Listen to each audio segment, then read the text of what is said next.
This is an NBC News special report.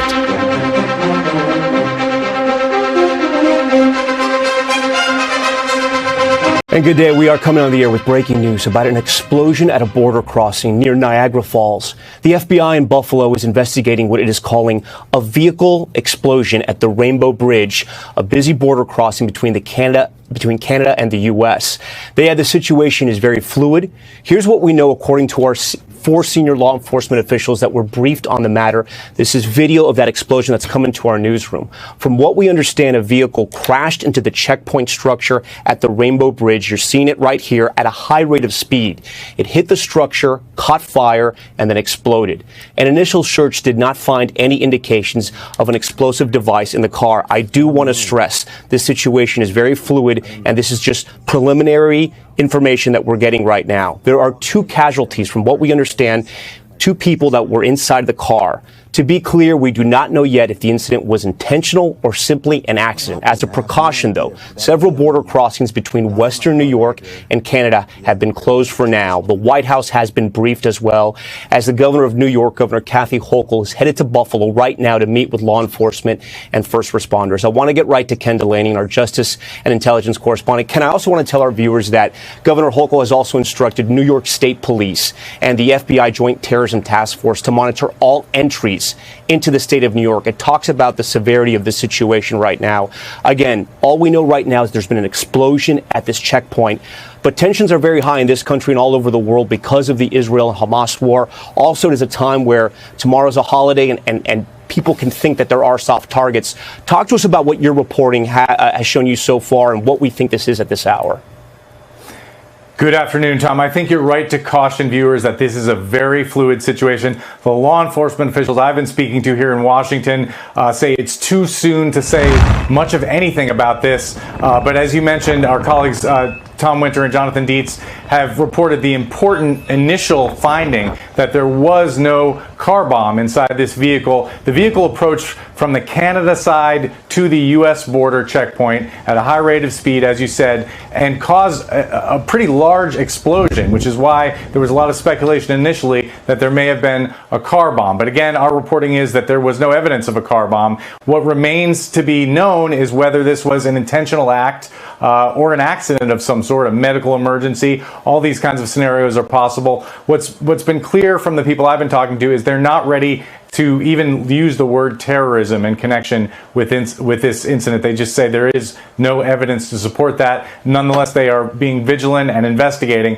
I was also told that in addition to the 2 casualties among the vehicle occupants, 1 Customs and Border Protection officer at the checkpoint suffered minor injuries, but that there were no other injuries among the government workers at that checkpoint. And we should talk about this checkpoint, right? It is a very busy checkpoint. At times, it's open 24/7. It connects Canada and the U.S., but there are multiple other locations, other bridges in this area that have now been shut down as well. And Ken, explain to our viewers, because lawmakers have brought up the issue about the safety of the border, our northern border with Canada, and if it indeed could be at times a soft target. Yeah, that's right, Tom, because there is concern that there are not enough resources, at least that's what you hear from critics in Congress, devoted to defending that portion of the border, given the crisis on the southern border and the surging of officers and resources to the south. In the north, there is concern that there's relatively fewer staffing and resources around those border checkpoints, and that, in fact, they could be potentially soft targets targeted from people coming in from Canada. And as you mentioned, we are at a state of heightened threat in this country. The FBI director and others have said that the threat from terrorism, principally lone wolf inspired attacks inside the United States, is as high as it's been in many, many years because of the tensions over the Israel-Hamas conflict. And so, yeah, that the northern border is a flashpoint of concern, as are many other soft targets across the country. Ken, I want to put up the statement we have from the FBI in Buffalo that appears to be the lead agency right now, the lead field office that's taking care of this investigation. Here's what they posted on X. The FBI field office is investigating a vehicle explosion at the Rainbow Bridge, a border crossing between the U.S. and Canada in Niagara Falls. The FBI is coordinating with our local, state, and federal law enforcement partners in this investigation. As this situation as this situation is very fluid, that's all we can say at this time. And Ken, I want you to explain to our viewers that even though this may have been an accident, and I want to stress at this hour, we do not know what this is. But even if this was an accident and it is not terror related, the governor, the FBI, state police, they're not going to take any chances, right? They're going to send all their resources because of the timing right now and because of the importance of this crossing.